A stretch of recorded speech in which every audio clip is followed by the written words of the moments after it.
Hello friends, तो आज हम करने जा रहे हैं Pakistan versus Australia second test का रिव्यू।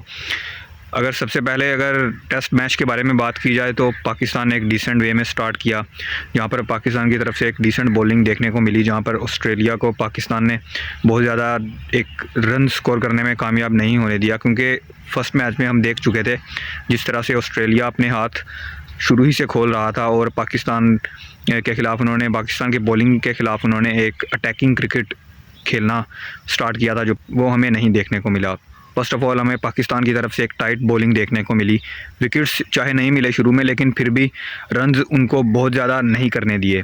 और स्टार्ट में ही हम देख चुके थे कि वार्नर का कैच तीसरे ओवर में शाहीन की गेंद पर अब्दुल्ला शफीक छोड़ चुके थे, बट स्टिल उसका बहुत ज़्यादा नुकसान हमें नहीं हुआ, इसलिए क्योंकि वार्नर बहुत ज़्यादा लंबा स्कोर इस बार नहीं कर पाए, जो कि पिछली बार वो 160 के करीब उन्होंने स्कोर किया था। इस बार सिर्फ वो 40s के लाइन में जाकर आउट हो गए।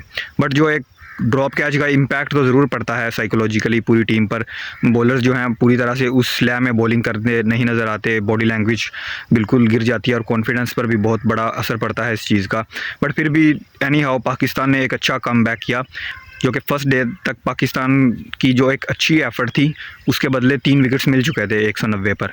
तो अगला दिन पाकिस्तान को एक अच्छा खेलना था, जिसमें पाकिस्तान एक आउटस्टैंडिंग बॉलिंग का मुजाहरा करते हुए ऑस्ट्रेलिया को स्टक किया 318, and that was a great effort bye Pakistan bowlers and also for Shan Masood, जिस तरह से उन्होंने इनकरेज किया बॉलर्स को एक अच्छी परफॉर्मेंस स्टेप अप करने के लिए। तो अब अगर बात की जाए पाकिस्तान के हारने की जो वजह बनी, तो वो अगर आप एक लाइन में आप इसको समेटना चाहें तो मुझे लगता है कि इनकंसिस्टेंसी दोनों टेस्ट मैचेस में पाकिस्तान की सबसे बड़ी वजह रही है। वी नो दैट पहले टेस्ट मैच की फर्स्ट इनिंग्स में बॉलिंग नहीं चल पाई, दैन बैटिंग तो आपको एक चांस ही नहीं था कि बैटिंग आप कर पाओ, क्योंकि लगभग 500 का आपको लीड मिल चुका था फ्रॉम ऑस्ट्रेलिया। तो बैटिंग तो वैसे ही मोराल आपका गिर जाता है जब आपको सामने वाली टीम इतना बड़ा टारगेट दे दे, एक इतनी बड़ी लीड आपको दे दे। तो बैटिंग की तो हम उस चीज़ में हम कसूर नहीं निकाल सकते। ठीक है, दूसरी इनिंग्स में आपने बॉलिंग अच्छी की, कमबैक किया, लेकिन वही बात आ गई, इनकंसिस्टेंसी रही। बैटिंग को नहीं ब्लेम आप कर सकते फर्स्ट टेस्ट मैच में, क्योंकि बॉलिंग बहुत काम ख़राब कर चुकी थी फर्स्ट इनिंग में ही। तो बात यही बनती है, इनकंसिस्टेंसी रही है पाकिस्तान की, चाहे वो बैटिंग में हो या फिर बॉलिंग में हो। फर्स्ट टेस्ट में हमने बॉलिंग को नाकाम होते हुए देखा, एंड सेकंड टेस्ट में बैटिंग पूरी तरह से कोलैप्स कर गई, जहाँ पर हमें एक अच्छा स्टार्ट दिख रहा था फ्रॉम शान मसूद एंड अब्दुल्ला शफीक। तब जब तक वो क्रीज पर थे तो हमें लग रहा था कि शायद पाकिस्तान इस बार ऑस्ट्रेलिया को लीड देकर जाएगा, लीड के साथ पाकिस्तान दूसरी इनिंग्स में उतरेगा, लेकिन हमें वो ऐसा बिल्कुल नहीं कुछ देखने को मिला।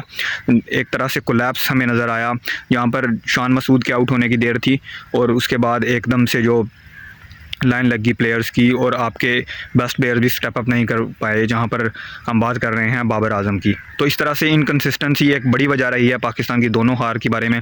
बट अगर हम दूसरे टेस्ट मैच के बारे में बात करें तो ये एक ओवरऑल एक कंपेटिटिव अच्छा मैच देखने को मिला फ्रॉम पाकिस्तान, क्योंकि पहले मैच में तो Pakistan was nowhere around that point के उनको जो एक तरह से मुश्किल में डाल सके ऑस्ट्रेलिया को। लेकिन दूसरे मैच में ऑस्ट्रेलिया बिल्कुल एकदम फंस चुका था, जहां पर दूसरी इनिंग्स में 16 पर 4 विकेट गिर चुके थे और मिचेल मार्श भी ऑलमोस्ट कॉट बिहाइंड हो चुके थे आमिर जमाल की गेंद पर। बट वो तो अब्दुल्ला शफीक ने एक सिटर हाथ से गिरा दिया और उनको एक मौका मिला, जिससे वो उन्होंने 96 की इनिंग्स खेली एंड देन ऑस्ट्रेलिया को दोबारा मैच में बना दिया।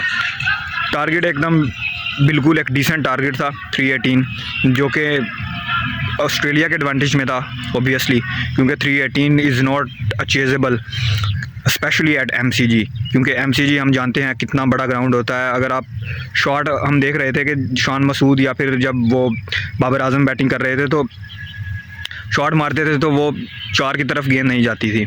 आउटफील्ड इतनी स्लो है और कुछ बाउंड्रीज इतनी लंबी लंबी हैं, तो आप बहुत आसानी से रन्स नहीं कर सकते। कुछ पिच थी वो भी बॉलिंग को सूट कर रही थी, तो इसलिए 318 का टारगेट इतना आसान नहीं रहने वाला था। और जो एफ़र्ट पाकिस्तान ने की वो बहरहाल एक कमेंडेबल एफ़र्ट थी, काबिल तारीफ़ एफ़र्ट थी फ्रॉम पाकिस्तान ओवरऑल। चाहे वो बॉलर्स की बात की जाए, बैटिंग की तरफ से थोड़ी डिसअपॉइंटमेंट हमें देखने को मिली, ख़ास तौर पर जो सीनियर प्लेयर्स हैं, चाहे वो इमाम हो या फिर बाबर आजम हो, उनकी तरफ से हमें एक डल सी एफर्ट देखने को मिली। क्योंकि अगर दूसरी इनिंग्स में इनमें से एक भी बड़ा स्कोर कर जाता फ्रॉम टॉप 3 और 4 इनमें से एक भी अगर 100 का जो मार्क है वो टच कर लेता तो पाकिस्तान होपफुली वो टेस्ट मैच अपने नाम कर सकता था।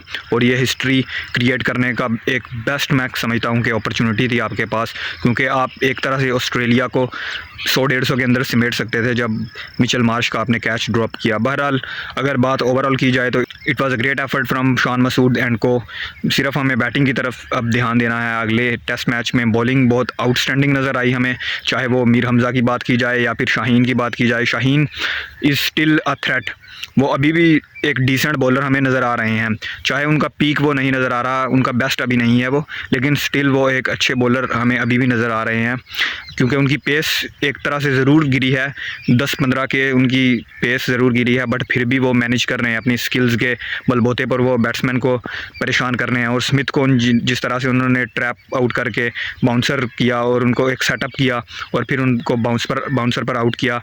एंड देन मीर हमज़ा, जो उनकी बॉल थी जो ट्रेविस हेड को, वो मैं समझता हूँ कि अभी तक बॉल ऑफ द सीरीज़ है वो, क्योंकि जिस तरह से एक तरह से रिवर्स स्विंग की हमें झलक देखने को मिली उनकी तरफ से, तो वो भी एक ग्रेट एफर्ट थी। Aamir Jamal was again brilliant. Hasan Ali भी बहुत बुरी बॉलिंग नहीं उनकी तरफ से देखने को मिली, डिसेंट बॉलिंग की उन्होंने भी, बहुत ज़्यादा रन्स लीक नहीं किए और लाइन एंड लेंथ पर बॉलिंग की।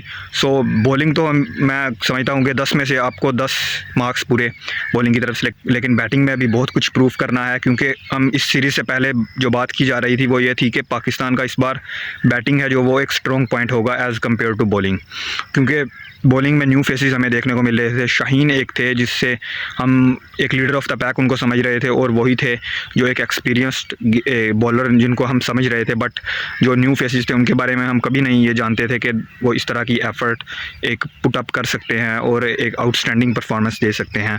पाकिस्तान ओवरऑल अगर देखा जाए तो बहुत क्लोज था इस टेस्ट मैच को जीतने में, और अगर ये पाकिस्तान मैच जीत जाता तो बहुत रोमांचक सीरीज़ बन जाती है और डिसाइडर बहुत देखने वाला होता जो कि SCG में खेला जाएगा।